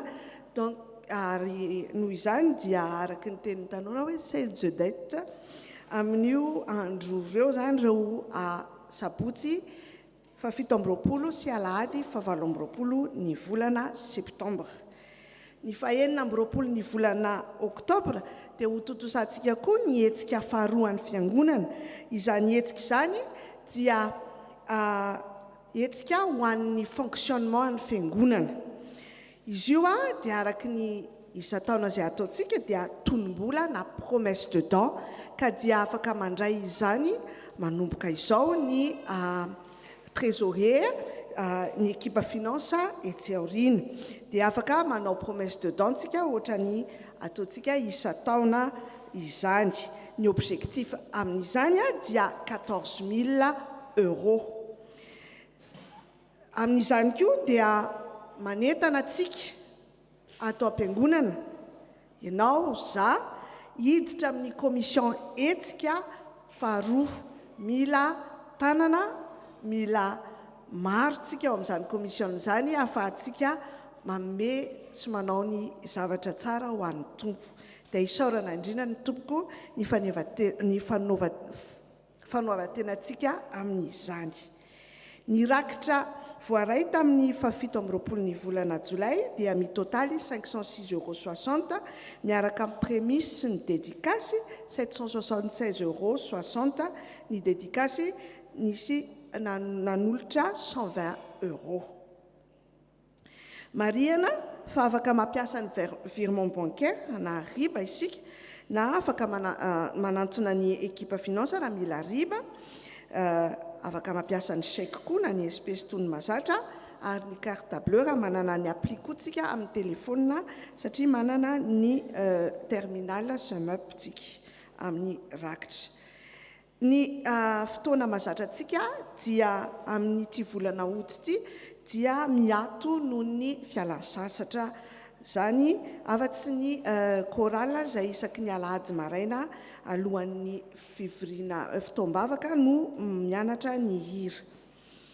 Ny fanadiovana fiangonana dia anjarantsika fiangonana Ray Manontolo amin'ny asabotsy izao 9 août. Ny diakona miasa amin'ity mois d'août ty, amin'ity aogositra ty dia ny diakona izay rehetra eto an-toerana. Ny vaovao local mariage, l'amour pardonne tout, il croit tout, il espère tout, il supporte tout. 1 Corinthiens chapitre 13 verset 7. Audrey et Grégory célébreront leur mariage le 16 août au domaine de Valbriand.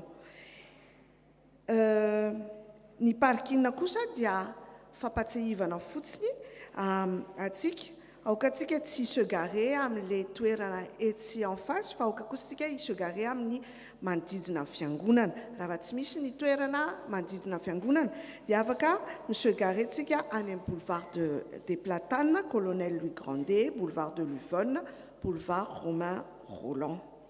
Vaovao nasionaly, ny zakabe nasionaly dia ho tanterahana ny voalohany sy faharoa ny volana novambra any amin'ny les Cyclades la Grande Motte. Izany koa any koa no tanterahantsika ny fankalazana ny 580 taona ny FPMA. Ny thème dia alaina ao amin'ny Hébreu 12. Ny sarandasy kosa dia ho an'ny lehibe dia 144 € ny étudiant, 120 € ny ankizy 10 ka hatramin'ny 12 taona, 90 € ny fisoratana anarana dia efa misokatra ary tapitra ny 12 ny volana septambra, afaka manantona ny birao. Ny journée récréative kosa ny SVKI dia amin'ny 17 ny volana oktobra, manomboka amin'ny 10 ka hatramin'ny 10 ka hatramin'ny 9 hariva eto an-toerana. Ny thème amin'izany kosa dia nalaina tao amin'ny Romanina 12:2. Misy koa ny vente de goodies izay fandraisana anjara amin'ny hetsika famatsiana arabola ny radio Anjomara FPMA. Zany dia misy ny mug sy tote bag izay amin'ny vidiny 20 €. Mug zany sy tote bag zany izy miaraka dia 20 €. Sotra tompoko. Vaovao 13 mada, famangina manjofo. Ny fianakaviana Ramanitra Rivorova sy Tanjona ary Aniasy Ilo izay namony rainy Renibe ny tompokla pastora Ramanitra Rivo Ratsimandresy Bonary. Ny fianakaviana Rasolofindisa Janosioli ary Noemi ary Noé izay namoy ny raitapo ny dadatoany ny tompokla Razanakolona Falimanana Ambinitso dia ahovangitsika anio aorinany filazana rara. Ny pôle médical kosa dia miato noho ny fialan-tsasatra ary raha misy kosa ny mila izany dia afaka miantso any birao. Ny karaté kosa dia selon ny message ny tonton Augustin misy na tsy ny mandray message daholo ireo afaka manao an'izany. Ny banque alimentaire kosa dia misokatra trany ho antsika izay mila fanampiana ary hitantsika izany ao amin'ny salikaté ary raisina tanandroa kosa ireo izay maniry anoana izany. Izay indray ary ny vaovao eto an-toerana mba aokantsika tsiaro sy tondra mambavaka ny asa rehetra amin'izany. Zafady tompoko. Araka ny voaraintsika tamin'ny WhatsApp-na omaly sy afaka omaly raha tsy diso dia misy mpiara-mivavaka antsika avy ao Avignon izay tsy salama amin'ny hôpital Nord ka mila sakafo izay afaka manatitra sakafo amin'izany dia angaviana hiantso ny birao. Misaotra indrindra ny tompoko. Bonnes vacances à tous et bon dimanche.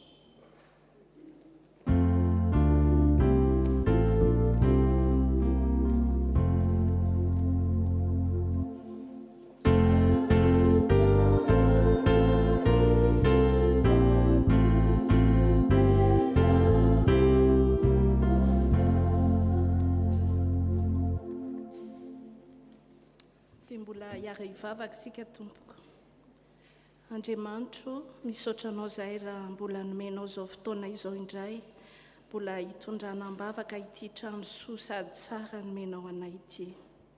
Misaotra sy mankasitraka tompo noho ny fitantananao, ny fandaharanao, ny fandaminanao ny asa, ny tetika asa rehetra izay efa vita teto sy ireo izay mbola kasaina atao anatsara ampandrosoana ity tempolo masinao ity. Misaotra anao koa zahay noho ireo mpanompo maro mahafohy fotoana, hery, vola, vavaka tsy tapaka hikarakarana izao toerana izao. Misaotra amin'ny fiarovanao azy ireo amin'izay rehetra atao ka aoka ho tsaronay mandrakariva fa ny ampandroso anao anome voninahitra anao ny asa rehetra izay ataonay. Tompo, betsaka nefa nomenao anay, nefa mbola miantaminao izahay amin'ireo vola mbola tsy efanay amin'ny fahazahoana tanteraka ity trano ity. Ampio izahay tompo, ay kolokolo ampiasa tsara izay efa vita. Ampio izahay ay fankatia, ifanampy, alala tanana ary anome izay arak'izay vitanay mba hahafahanay manefa izany. Dia rovo mandrakariva tompo izao toerana izao sy ny tenanay tsirairay avy izay tempolinao mba hitombo sy ho voataiza araka ny sitraponao. Misaotra tompo. Amen.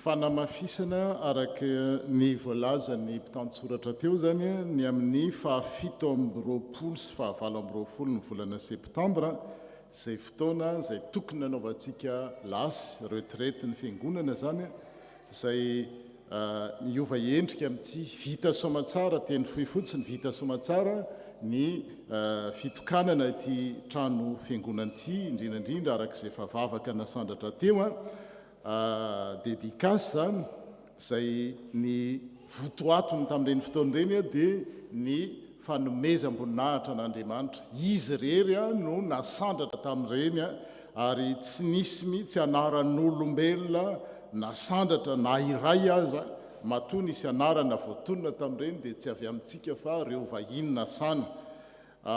Ny komity ny tafo raha nanao jeritodika tamin'ny zoma heriny dia resy lahatra ny mba hanompanantsika indray fotoana isika samysika indray zany mba hanao fisaorana sy fankasitrahana satria marina fa Andriamanitra nanome antsika izao trano izao nefa isika mianakavy koa no miara-nyentana ny fanoana nanomea maro tamin'izy ireny tsy voatanisa zany amin'ny lafiny maro samihafa dia amin'io fahafito ambyroapolo sy fahavalo ambyroapolo ny volana septambra io indray zany no fotoana natokana araky ny fanapahan-kevitry ny komity mba anaovantsika zany fotoana fifankasitrahana amin'iny zany dia isika indrainy mba hifampisaotra hoe misaotra tamin'ny zavatra natao tamin'ny zaridaina tamin'ny travaux tamin'ny architecture tamin'ny zavatra be dia be tsy voatanisa tamin'ny sakafo dia itsika manome hoe tony mila isaorana dia alefaso amin'ny brosiny komity zany amin'io indray zany isika tamin'ny heriny tsindriana indraindray mantsy misy mieritreritra hoe ary zay to tsy voatonina anarana tamin'ny fahavalo ambyroapolony volana jona tena tsy fitaovana nanonana anarana olona anankiray tamin'iny na maromaro fa ho an'Andriamanitra rery ihany ary rehefa nanao nijery todika dia tena hoe tratra zay tanjon'izay fa amin'io fahafito ambyroapolo ny volana septambra sy fahavalo ambyroapolo ny volana septambra io dia isika indray ny ifampisaotra misaotra tamin'ny zavatra nataontsika zay dia mba mario zany io daty io fa zavatra tsara indray festiva be le journée weekend moa zany amin'io fotoana io dia raha misy sosikevitra tianareo atao hoe zao kory birao dia alefaso zao mila atao zao atao ndao soratana eny amrindrina dolidolo ny anaran'izay nanomeko re zay nitapakisika dia ataontsika fa tamin'ny fahavalo ambyroapolo ny volana jona dia tsindriana sy averina ihany retany rendanitra fa Andriamanitra rery ihany no tiana no membonahitra tamin'iny ary tsy nisy anaran'olombelona na indraindra fa amin'io indray dia mamerintsika zany fa isika indray ny fampisaotra thanksgiving ozy izy zareo andafy pita outre atlantique dia ny hevitra tsara rehetra zany dia omeo ny birao omeo amin'ny sampana dia ny filohan'ny sampana amin'ny mampita izany any amin'ny komity zao tsika dia mitodika amin'ny famangina manjo zany satria nisy havatsika nitona-paoriana dia angatahana ny komity ny tafo zany sy ny fianakaviana mba hipetraka eto amin'loana. Nous arrivons au moment où nous allons présenter nos condoléances aux deux familles endeuillées et nous chantons le cantique indiqué Aon lanitra tsara tokoa et j'invite les deux familles à s'asseoir devant et les comités paroissiales et les anciens vont venir devant.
Atsika fiangonana iara hitsangana tokoa.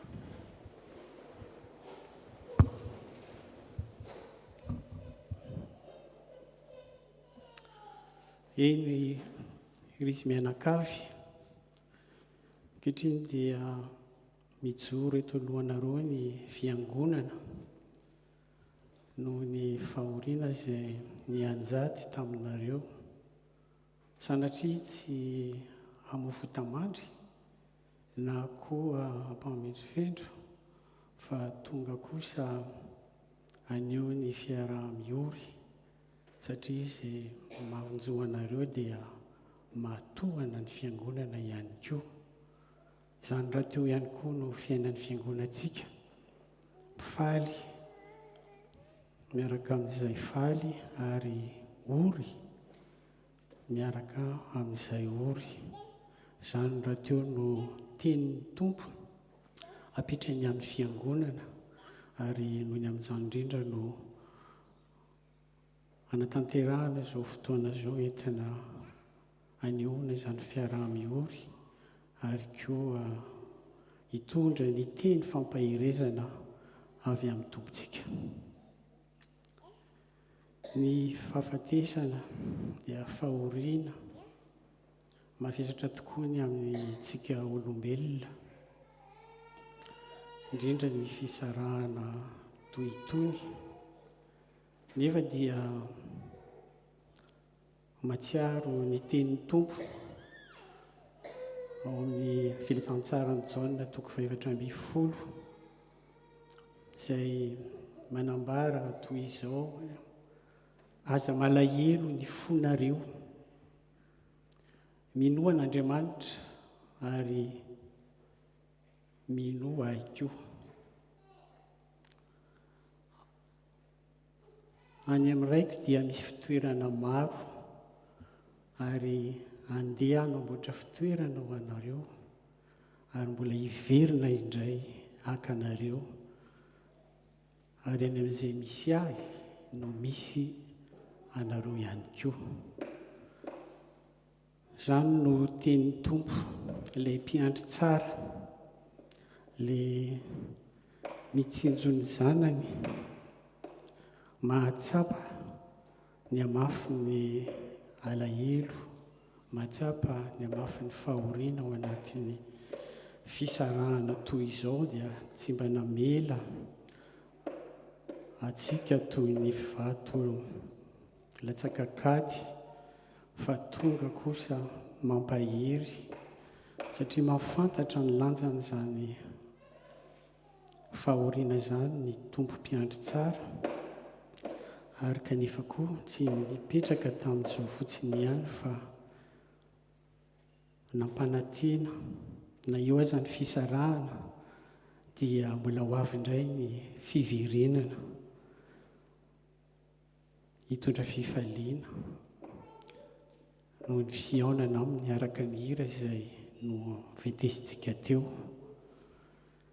Koa izany ry havana no teny etin'ny fiangonana mampahiry anareo, na dia efa lasa ireny havantsika mamy fotsika ireny, ray aman-dreny, ray nahitana masoandro, andry ny fianakaviana, ray tapo mifanolatsinahy, niaraka ny tositosiana, dia isaorantsika Andriamanitra fa mbola manome fanantenana ahafahantsika mihaona amin'ireny, miaraka amin'ny tompontsika izay hiverina eny amin'ny raha ny lanitra, ary izy no ivon'ny fampiononana, ivon'ny fampahirezana ho antsika amin'izao andro manjobona izao.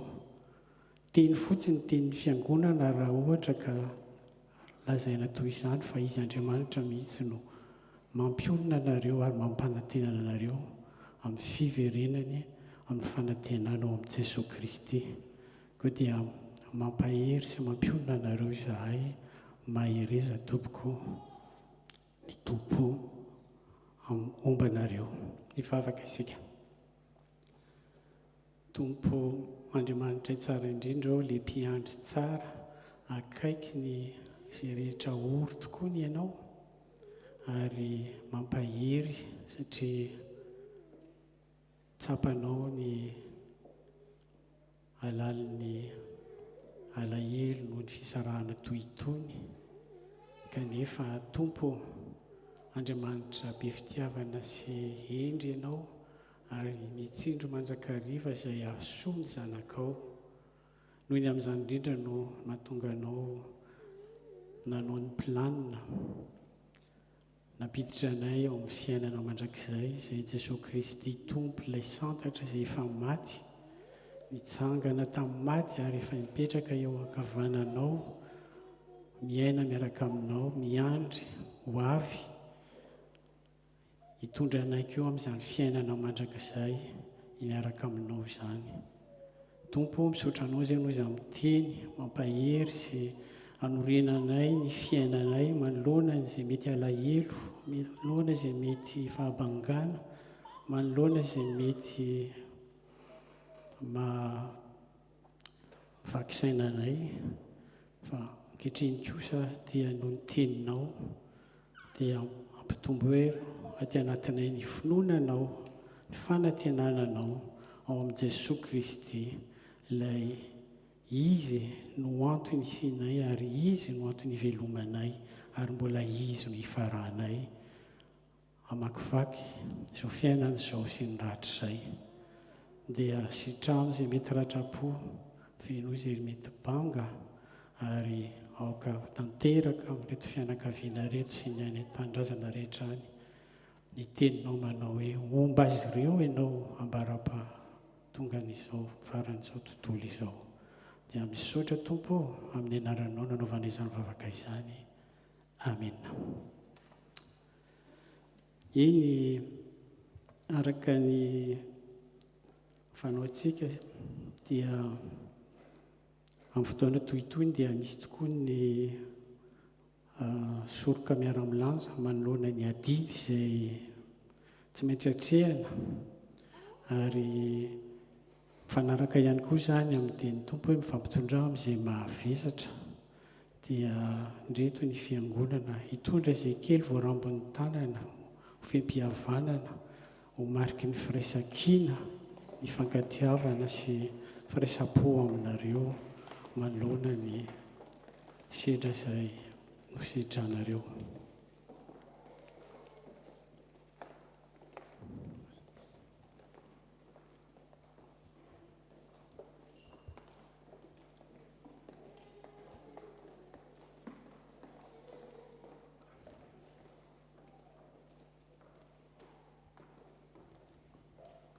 Kely ihany fa dia atolotra vokatry ny fo Tompoko, koa dia aza misosoka alahelo intsony. Ho mariky ny firaisan'ny fiangonana fosaina aminareo dia anangana ny tanana ankavanana ny fiangonana. Misaotra Tompoko, dia ny Tompo mampahery anareo ary ny rina dia mba ho amin'ny fifaliana indray no ifampitonga antsika amin'ny manaraka. Misaotra Tompoko, afaka mipetraka ny fiangonana.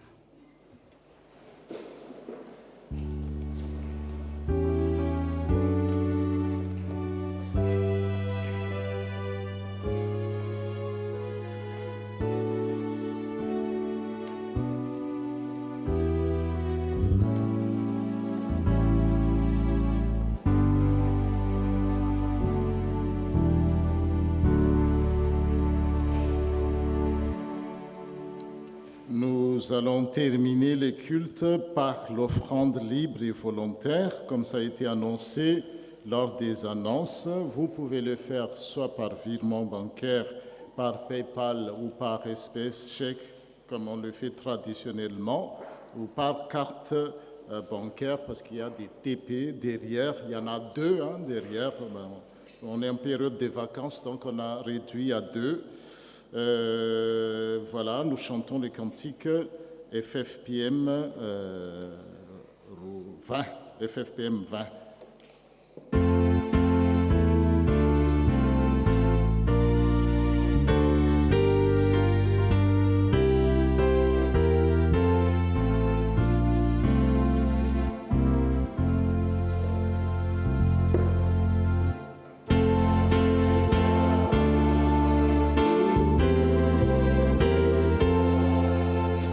Yeshua,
Petraksika, la prière d'intercession puis la bénédiction.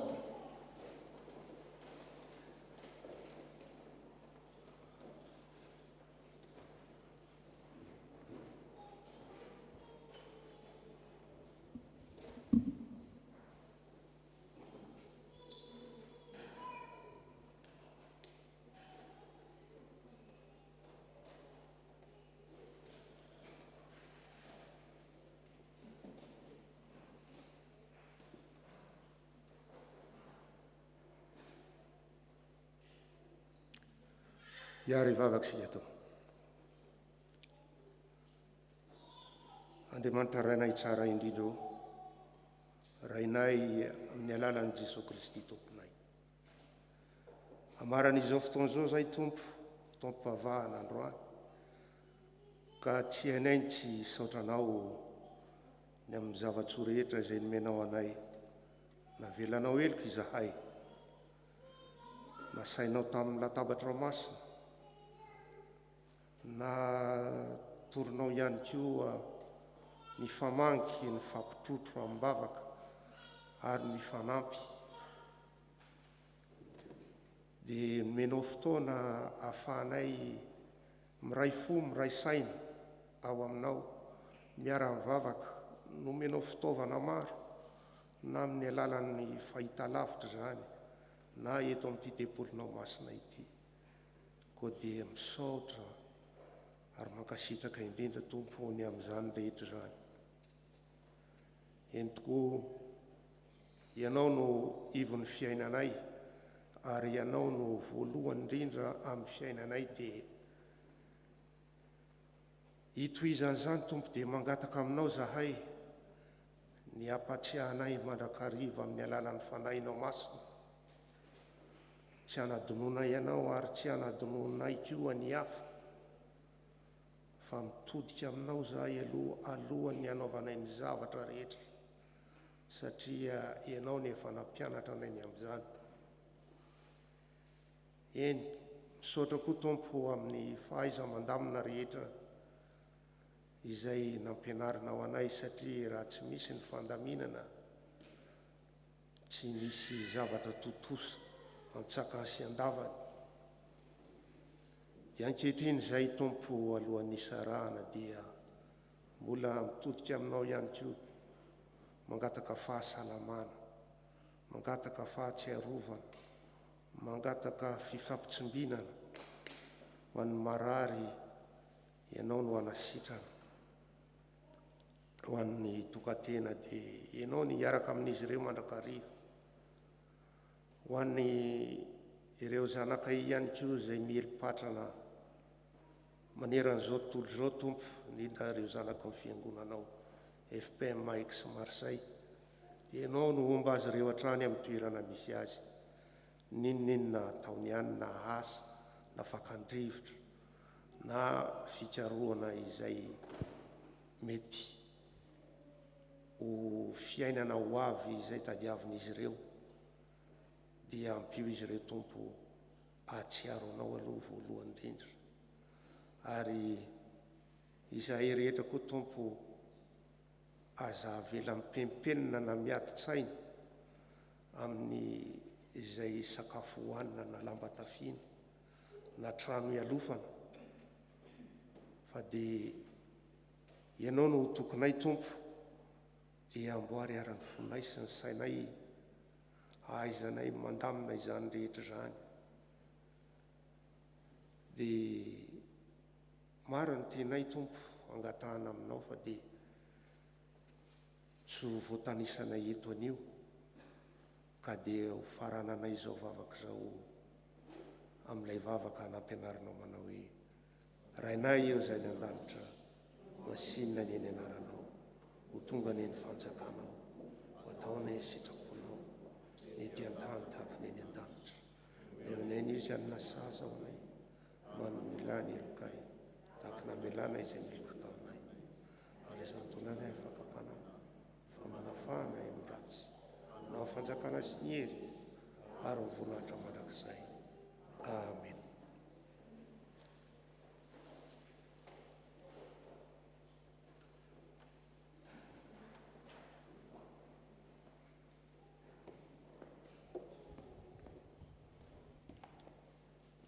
amarana ny fotoana isika eo am-pitsanganana nanaovantsika ny hira 3:7. Andininy voalohany milohan'ny tsodrano.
Voici la parole d'exhortation et la bénédiction de la part de notre Seigneur.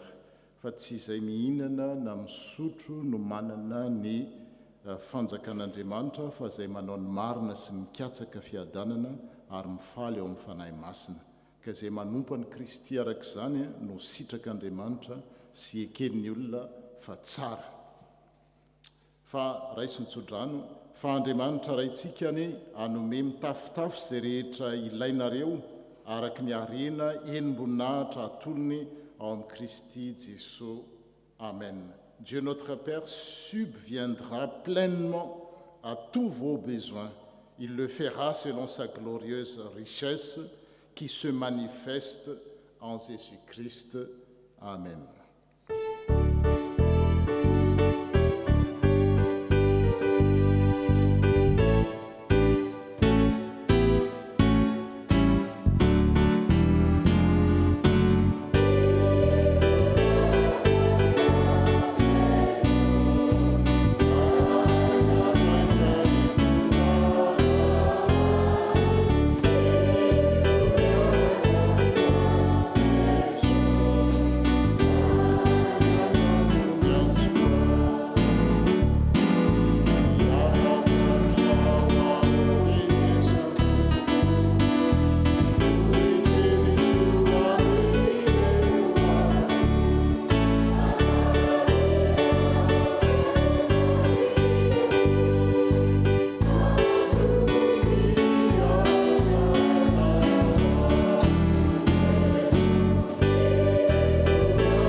Andriamanitra any manam-pahendrenany ny voninahitra amin'ny alalan'i Jesosy Kristy mandrakizay. Amen. Mandiana amin'ny fiadanana isaorana ny Andriamanitra.